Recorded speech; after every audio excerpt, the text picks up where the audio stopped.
Alors dans cette vidéo, on va voir comment on fait pour faire une enquête en ligne à l'aide des formulaires de Google Drive. Donc là, je me suis déjà connecté dans le Drive de mon compte MathInfoTeacher. Il faut savoir que pour accéder à ça, il suffit d'aller dans n'importe quelle page web. Vous allez sur Google et vous allez dans les applications Google chercher Drive. Si vous avez un compte, une adresse Gmail, en fait, vous cliquez là-dessus, vous mettez votre compte et votre mot de passe, enfin votre identifiant et mot de passe, et vous accédez à votre page Drive. Dès que vous avez une adresse Gmail, en fait, vous avez accès à un Drive dans Google. Une fois qu'on est là-dedans, pour faire un formulaire dans la nouvelle version de Google Drive, il faut cliquer sur Nouveau, aller chercher Google Forms, et là, ça vous ouvre votre formulaire. Donc, je vais lui donner un nom à mon formulaire, je vais appeler ça questionnaire de démo. Et dans mon questionnaire, pour l'instant, j'ai une seule page et une seule question à paramétrer. Donc, je vais faire une première question, par exemple, je vais demander le nom. Je ne vais pas faire un formulaire avec beaucoup de questions pour la démo. Le nom, je vais choisir comme type de question le texte. Ça, on va ignorer. Et je vais demander que cette question soit obligatoire. Ça veut dire que les gens qui vont répondre à mon questionnaire ne pourront pas y répondre sans donner leur nom. Ensuite, je vais ajouter un autre élément. Alors, par défaut, ça ajoute une autre question quand j'appuie une fois ici.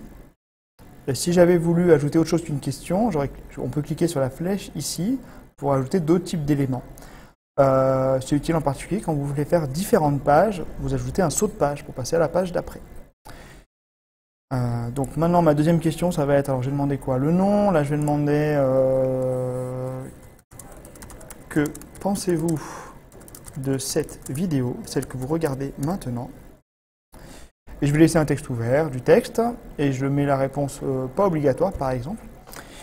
Et je ne vais pas mettre d'autres questions pour mon formulaire, je vais juste vous montrer les différents types de questions qu'on peut mettre. Alors ça peut être intéressant par exemple de faire une question à choix multiples ou des cases à cocher suivant le type de question que vous voulez avoir.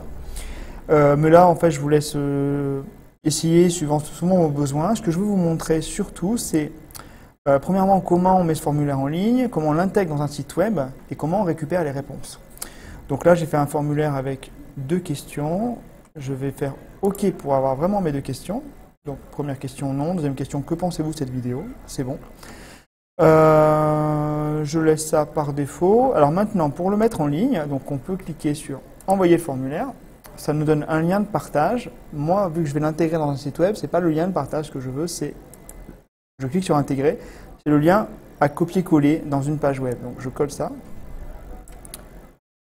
Donc moi, je préfère le faire avec le clic droit Copier. Et je vais aller le coller dans une page web. Alors moi, j'ai un site web fait avec Wix, donc je me mets en mode éditeur dans Wix. Et là, j'ai préparé une page spécialement pour l'occasion. Et donc, avec cet outil-là, pour coller, j'ai besoin de faire Ajouter. Et dans les apps, je peux ajouter de l'HTML ici. Et donc, je ne veux pas une adresse de site, je veux du code HTML. Et là, je peux coller là-dedans. J'ai plus qu'à mettre à jour ici. Voilà, ça apparaît ici. Donc maintenant, je vais agrandir un peu la fenêtre ici pour que mon formulaire il soit visible. Et là, si j'enregistre, ça enregistre mon site web. Et si je publie, une fois que ça sera publié, le formulaire en question, on peut y répondre en ligne. Donc maintenant, je vais me mettre sur le même site en mode visiteur. Donc je vais le mettre à jour. Et là, il n'est pas à jour. Allez, c'est un peu long. Et donc, le tuto enquête, il est là. Et donc, ici, normalement, apparaît maintenant le formulaire que je viens de faire.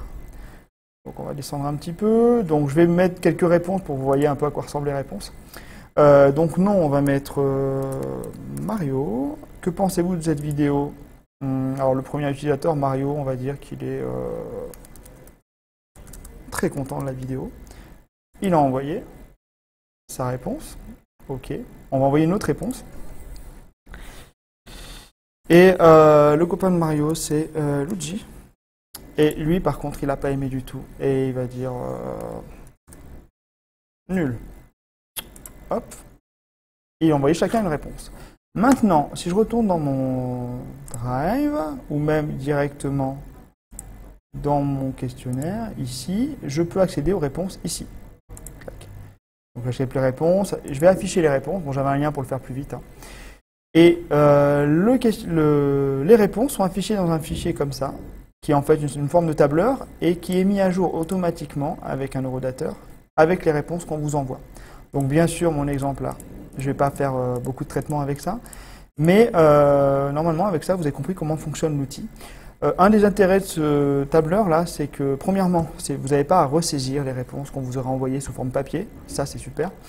Et ensuite, si par exemple, vous avez déjà des outils directement en ligne sur ce questionnaire réponse, qui est dans mon drive sous la forme d'un autre fichier ici.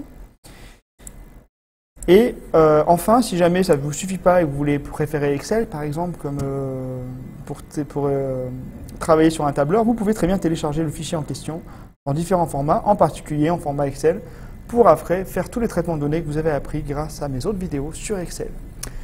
Donc voilà, avec ça, normalement, vous savez comment on fait un questionnaire en ligne. Je vous invite à essayer vous-même sur vos sites web si vous en avez besoin et à éventuellement répondre à celui-là. Alors celui-là, il va quitter mon site dès que j'aurai fini la vidéo. Par contre, celui-là va rester dessus. Et donc, si vous voulez d'autres vidéos sur les thèmes qui sont proposés là, je vous invite à répondre à ce questionnaire-là pour que je puisse en tenir compte. Voilà, merci et à